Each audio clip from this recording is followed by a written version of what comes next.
Hi all, I am Musna, Medical Coding Trainer, Cardiac Healthcare Solution. CPC എക്സാമിന് coding guide lines എന്ന് പറഞ്ഞാൽ നമുക്കൊരു 7 questions ചോദിക്കാറുണ്ട് അല്ലേ. ഈ ഒരു 7 ക്വസ്റ്റ്യൻ എന്ന് പറയുന്നത് ICD ഏരിയന്നും CPT ഏരിയന്നും ഗൈഡ് ലൈൻസ് റിലേറ്റഡ് ആയിട്ടുള്ള ക്വസ്റ്റ്യൻസ് ആയിരിക്കും. ഈ ഒരു ഏരിയ എന്നാണ് നമ്മൾ എന്ത് ചെയ്യുന്നത് ഇന്ന ക്വസ്റ്റ്യൻസ് പ്രാക്ടീസ് ചെയ്യാൻ പോകുന്നത്. ഫസ്റ്റ് ക്വസ്റ്റ്യൻ നോക്കാം. What is the time limit when assigning the code as sequel? അതായത് നമുക്ക് സീക്വലിലെ കോഡ് കൊടുക്കുമ്പോൾ എന്തെങ്കിലും ടൈം ലിമിറ്റ് ഉണ്ടോ എന്നുള്ളത്. സോ എന്താണ് സീക്വല്? സീക്വൽ എന്ന് പറഞ്ഞാൽ after effect or late effect ആണ് അല്ലെ. ഒരു കണ്ടീഷൻസോ അല്ലെങ്കിൽ ഒരു ഇഞ്ചുറിയോ കാരണം നമുക്ക് എന്തെങ്കിലും ലേറ്റ് എഫക്റ്റ് വരികയാണെങ്കിൽ അതിനെയാണ് നമ്മൾ സീക്വല് എന്ന് പറയുന്നത്. അങ്ങനെ നമുക്ക് സീക്വലിലെ കോഡ് കൊടുക്കണമെങ്കിൽ നമുക്ക് എന്തെങ്കിലും ടൈം ലിമിറ്റ് ഉണ്ടോ?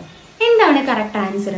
Yes, that is there is no time limit. നമുക്ക് പ്രത്യേകിച്ച് അങ്ങനെ ടൈം ലിമിറ്റ് ഒന്നും സീക്വലിലെ കോഡിൽ ഇല്ല എന്നുള്ളത്. ഇപ്പോൾ ഫോർ എക്സാമ്പിൾ നമ്മൾ നോക്കുകയാണ്, ഇപ്പോൾ ബേൺ കാരണം അതിന്റെ ലേറ്റ് എഫക്റ്റ് ആയിട്ട് അല്ലെങ്കിൽ അതിന്റെ സീക്വൽ ആയിട്ട് നമുക്ക് സ്കാർ വന്നു. അപ്പൊ നമ്മൾ സീക്വലിലെ കാണിക്കാൻ വേണ്ടി, അതായത് ഈ സ്കാർ കാണിക്കാൻ വേണ്ടി ട്രീറ്റ്മെന്റ് എടുക്കാനാണ് പോകുന്നതെങ്കിൽ അതെങ്ങനെയാണ് നമ്മൾ റിപ്പോർട്ട് ചെയ്യേണ്ടത്? നമ്മൾ അവിടെ ഫസ്റ്റ് കോഡായിട്ട് എന്താണോ സീക്വല്, അതായത് ഇവിടെ നമുക്ക് സ്കാർ എന്നുള്ളതാണ് സീക്വലിൽ വരുന്നത്. സോ സ്കാറിന്റെ കോഡ് ഫസ്റ്റും സീക്വലി ഓഫ് ബേൺ എന്നുള്ള കോഡ്, അതായത് ബേണിന്റെ കോഡിന്റെ കൂടെ 7th ക്യാരക്ടർ ആയിട്ട് നമ്മൾ എസ് ഇട്ട് കൊടുക്കുന്ന ആ ഒരു എസ് കോഡ് കൊടുക്കേണ്ടത് നമ്മൾ രണ്ടാമതുമായിട്ടുമാണ്. അപ്പൊ നമ്മളൊരു സീക്വലെ റിപ്പോർട്ട് ചെയ്യുന്നതിന് നമുക്ക് ടൈം ലിമിറ്റ് ഒന്നുമില്ല. അതുപോലെ തന്നെ നമ്മൾ അത് റിപ്പോർട്ട് ചെയ്യുന്നത് എങ്ങനെയാണ്? ആദ്യം എന്താണ് സീക്വലെ എന്നുള്ളത് കൊടുക്കണം.